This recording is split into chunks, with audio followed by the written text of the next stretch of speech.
Good morning.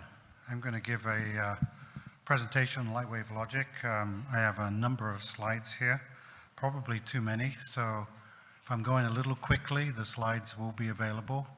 And if you go to our website, you'll probably see similar slides in which you can look at all the details.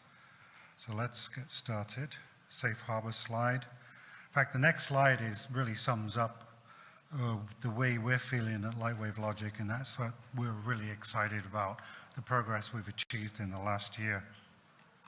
In fact, in September last year, we actually not only uplisted to the NASDAQ, but we actually rang the bell on the 10th of September. But the most important part of this slide is at the bottom takeaway line, and that's an organic uplist. We promised that in 2017. We said we would uplist organically, and we did that without raising any money or doing any dilution at all. 4 takeaways of this talk. We have made unparalleled progress over the last 12 months since I last talked at LDMicro. Our technology is competitively superior and unique, and we are positioned to have polymers to become ubiquitous. We see polymers going everywhere. We have the resources and the plans in place to succeed, so that's one of the reasons why we're really excited. In terms of the outline of the talk today, give a little background about what we do, some market dynamics, markets, core competencies, and at the bottom on the takeaway slide, you'll see some red font. That is the new guidance that we've just been started to give over the last 2 weeks, and that's new for us. So in terms of what we do, we solve the problem in terms of fiber optic communications, in terms of high speed and low power signaling. We create our own materials that are unique. They are polymers. They switch light very quickly. Our materials are used as devices called modulators. Modulators are found everywhere there is a laser on the internet, on the optical network. Our modulators are very small, and our polymer modulators, they have transformational in performance. That is performance that has headroom for not just solving the problems of high-speed, low power on the internet today or tomorrow, but for decades. So we have the technology performance that's going to last a long time. And we obviously can integrate other devices with our modulators. In terms of the market dynamics, reaching higher speeds is really a key thing here. People are now starting to go about terabits per second and beyond. This is a Ethernet Alliance graph, and it just shows you the trends as you move forward to 2030 in terms of link speeds in gigabits per second. And the path to single lane. In order to do single lane solutions, you need to have faster optics. And we have faster optics with our modulators. And in fact, if you look at some of the dynamics that's occurring in the industry, just looking at the electricity usage for data centers, you can see the power is increasing almost exponentially. That's the red arrow. We can also see on the blue arrow that traffic is increasing pretty heavily too. This is a major challenge for data centers and service providers, and it's a disconnect. Power is growing exponentially with increased traffic levels. It is the Achilles heel of the industry, and it needs to be solved. And in fact, even some of the companies at the optical fiber conference back in March were actually talking about cloud bandwidth growing 50–60% a year. The network power per bit has to decline at 25 to 30% a year. This is a disconnect. So these types of metrics have to be taken seriously. And growing bandwidth brings higher power. Power needs to be mitigated as speeds increase. And so for us, the target markets to address this are, as you can see from the red box here, are fiber communications. Anywhere there's fiber optic communications, that's high performance computing, DCI data centers, 5G systems, backhaul. Those are the areas we are focusing first. These are the target markets for us as we are today.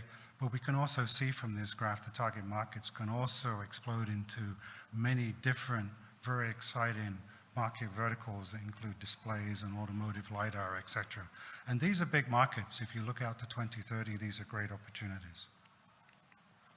In terms of our unique core competencies, the polymer advantages vis-a-vis semiconductors, which are the incumbent technology for modulators today. We are naturally fast at switching light, naturally very low power, easily fabricated using silicon foundries. These are big fabs that produce silicon wafers. Our process is standard. It doesn't require special toolkits or recipes. Our polymer has security of supply. We make the polymers ourselves in Denver, so we don't have to wait for ships coming across the Pacific, so we don't have, say, any supply issues. And it's a low cost, our polymers are a low cost addition to an integrated photonic platforms, and this is the trend where everybody is going today in terms of fiber optic communications. Polymers are clearly unique in their properties. And in fact, we showed this slide a couple of weeks ago. These are results from foundries that we've been working with so that we can get volume scale of our technology.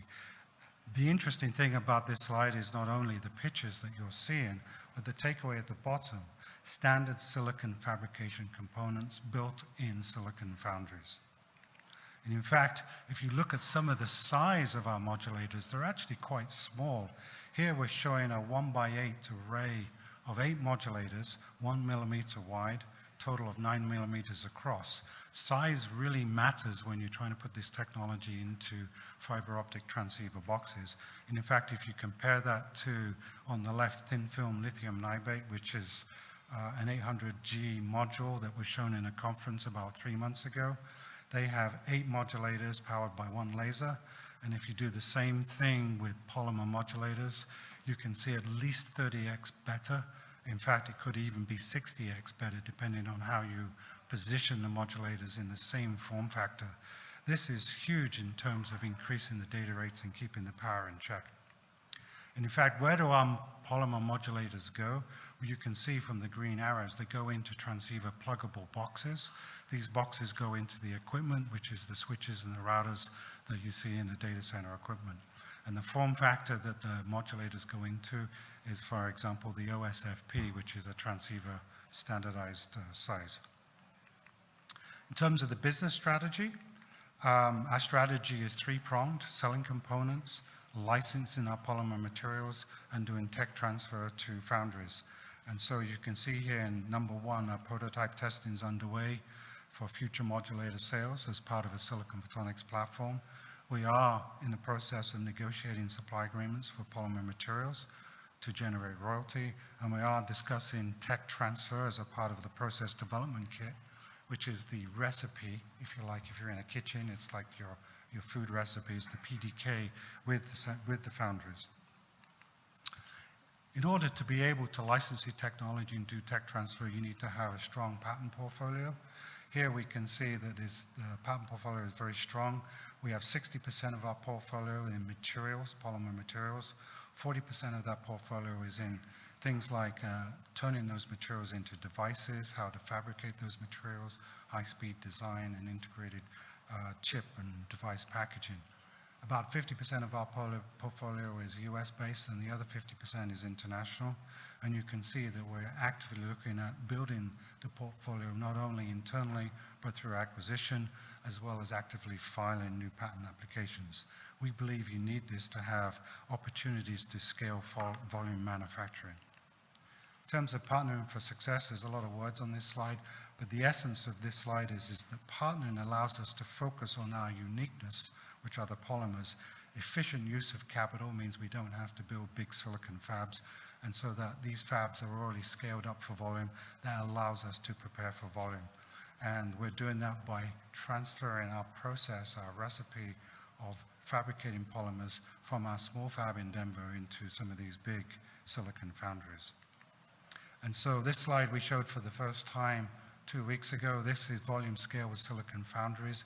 We never gave guidance before in terms of details on the foundries, but we can see here we're working with 5 different factories, and this allows us to mitigate risk and get to scale a lot quicker. We've actually shown in red on the right-hand column expected results with a timeline, which we haven't shown before. So the takeaway of this slide is that we have deep activities with foundries for volume scaling of our technology platform. In terms of looking at customers in the value chain, we look at customers at all levels of the value chain, depending on whether we are selling, licensing, or tech transfer. You can see the potential here to enter many verticals in both direct and indirect relationship with customers. Indirect relationships would be working with OEMs, contract manufacturers, CMs, OSATs, as well as foundries. And so we are flexible in our business model to engage with the customer. Our technology roadmap with timelines. We can see here we have unique horizontals, unique chemistry, unique chip design, unique high-speed performance, and unique polymer pick platforms.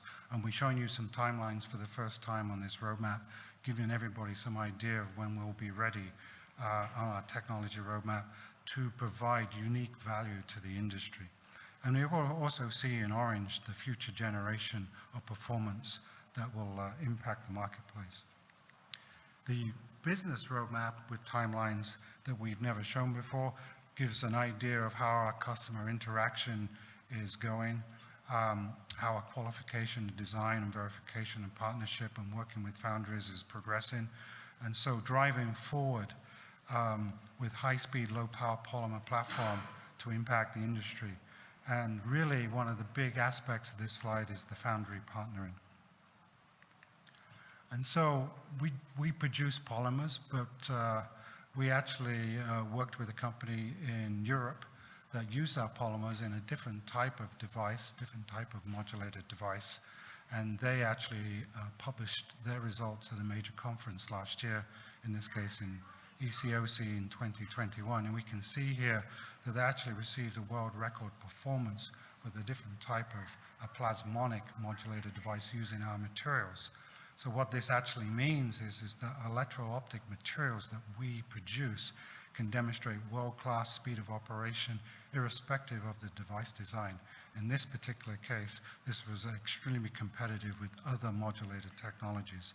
And in fact, this particular company, third-party review, also did some enhanced stability of plasmonic modulators with some further work compared to some of the higher performing competitive silicon structures that you see today, microring modulators. And so this just shows you that the polymers, the way we are producing, even if they're used by other folks in their device design, are still producing world-class results. So our leadership in terms of the company, we have two new changes to the slide I showed last year at the LDMicro. We have Dr. Craig Chesler as an independent director who joined us from Lumina. Craig is a deep technical person who's been in the fiber communications field for many years. Now he's heading up technology at Illumina, which is a genetics company. And we also have Dr. John Ziskind, who I worked with back in Bell Labs and Tyco many years ago, who's had deep telecom and datacom experience with transceivers and silicon photonics. And John's heading up our engineering effort today. And so as you can see from the different characters on this slide, we have a very strong and experienced managerial board. In fact, we support that with a world-class advisory board here with folks with deep expertise in chemistry and materials, as well as different types of photonics technology, and including Dr. So at the bottom, who's had deep experience in commercializing polymer materials for OLEDs. OLEDs are those organic LEDs that we look at every day for our televisions and our mobile phones. And he was instrumental in commercializing polymer technology to make that technology ubiquitous, just like we're trying to have our electro-optic polymer technology ubiquitous in the marketplace. So in terms of summary, as you can see from this slide, there's a bunch of different facets of technology that we feel we have a unique position on, whether it's material science, standard fabrication and testing, high-speed device design, powerful patent portfolio, huge opportunities with markets, selling components, licensing our materials, tech transfer, as well as solving some key Achilles heels that is facing the optical internet industry and the optical networking industry, as well as working with those folks to help you scale in volume quickly and efficiently without raising lots of capital. That's volume scale with silicon foundries. And so the four takeaways I started this presentation with, the first bullet point, we have made unparalleled progress in the last 12 months. So if you compare this presentation to what I gave at LDMicro 12 months ago, our progress has been incredible, and we're really excited. The second bullet point, or the takeaway, is our technology is competitively superior and unique vis-a-vis the incumbent semiconductor technologies that are available today, and we've shown that through performance. The third bullet point, we are positioned to have our polymers become ubiquitous, just like OLEDs, just like organic LED technology. And you need to put in place the right manufacturing vehicles to do that, such as silicon foundries. And certainly from the last point, we uplisted to the NASDAQ organically in September last year, and very few companies do that. And we have now the resources and the plans in place to succeed and to see this technology do become ubiquitous. And so I'll finish on this slide with 3 key words. If you're going to walk away out of this room, unparalleled, unique, and ubiquitous, the 3 words that start with U. Thank you very much.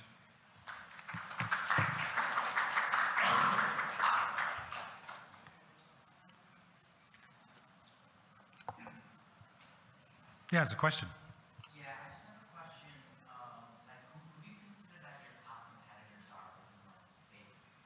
And also, like, what's like the road to profitability and like positive EPS? And what's your role in that?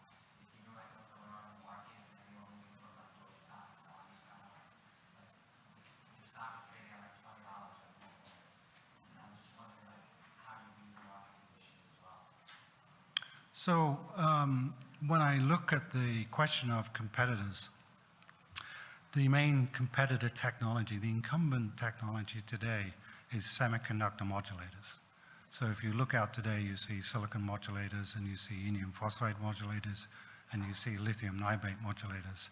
And with all 3 of those semiconductor technologies, their performance is saturating.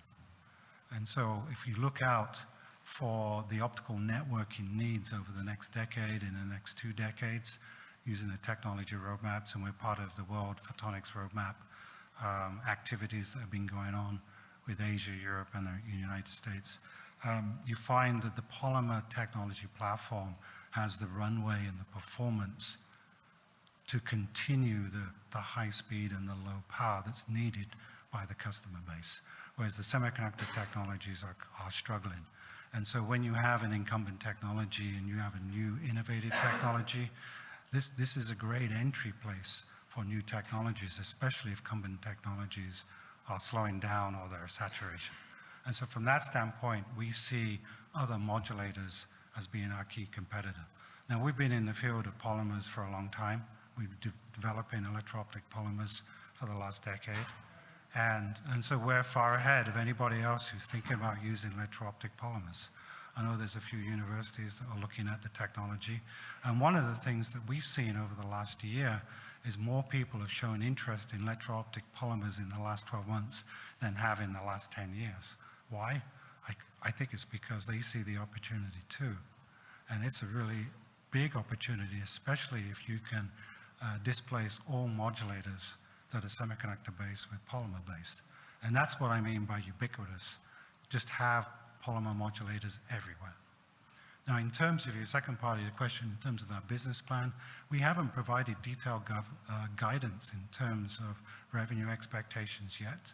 But what we have done in the last 2 weeks is given a lot of guidance in terms of dates, when we expect to see results back from foundries, what our timeline is on our business roadmap, as well as our technology roadmap. And we will offer more guidance as we feel comfortable, but we're generally a conservative company, but we have provided quite a bit of guidance in the last 2 weeks.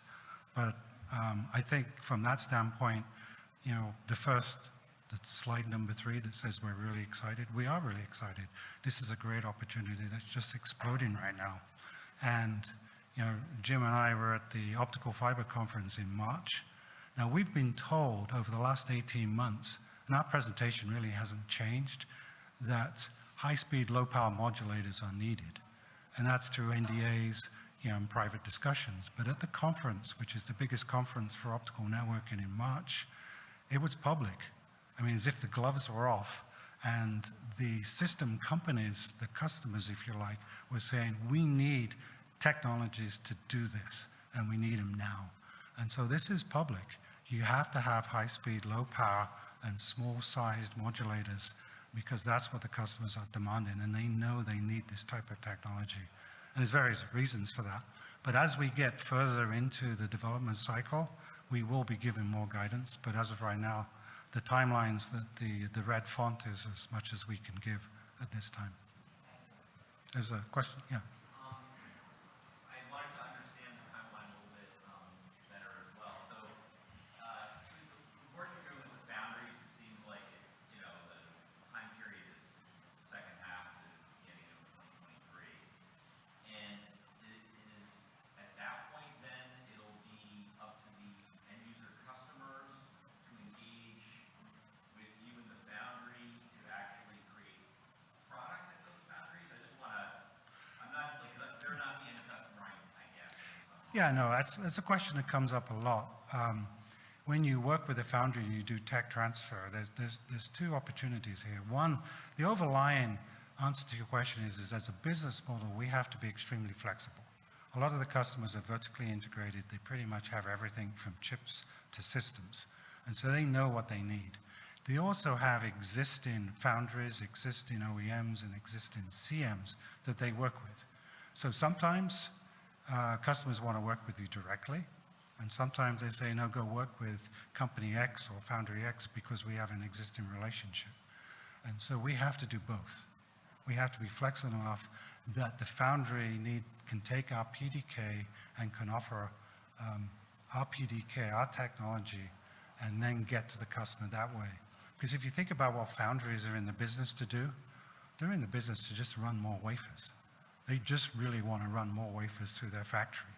And all of these silicon foundries are now looking towards photonics because they see these opportunities, not only fiber optic communications, but LiDAR and displays and medical.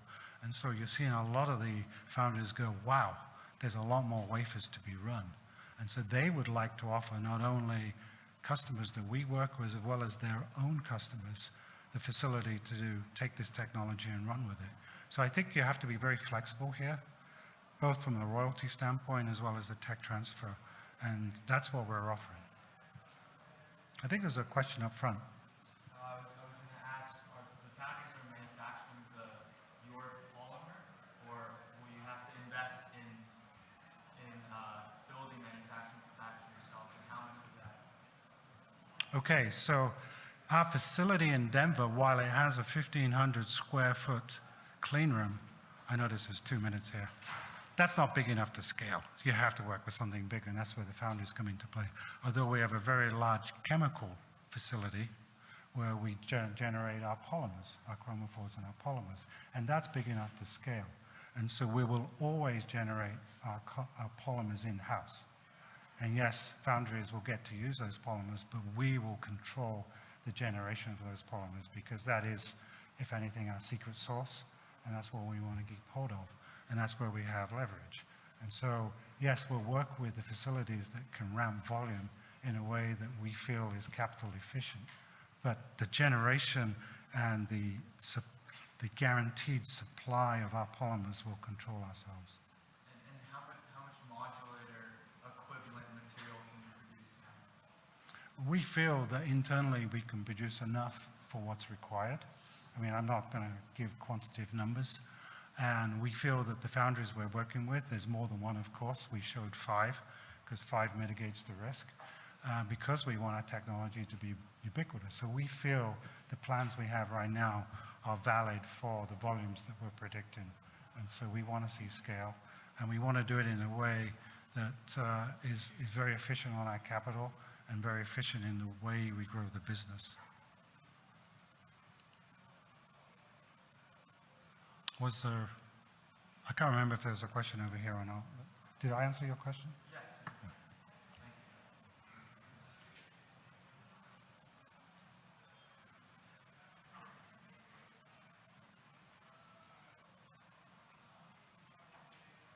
you. Well, we're down to the last minute. Has anybody got any last minute questions that I can answer? Otherwise, I can do it outside the room. Yeah.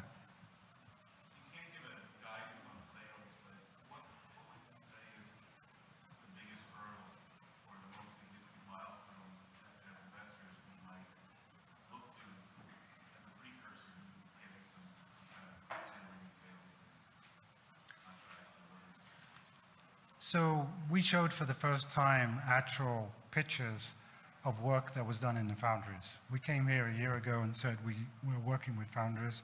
We didn't say too much. So from an investor standpoint, I think looking at what we show in terms of our results from foundries will give you a very good idea of how we're positioning ourselves to go forward. And we started that process a couple of weeks ago, and you saw a slide today with actual foundry-made polymer modulators. And the more that we give guidance is probably a really good way to track what we're doing. And I think we've run out of time, so I want to thank everybody for listening.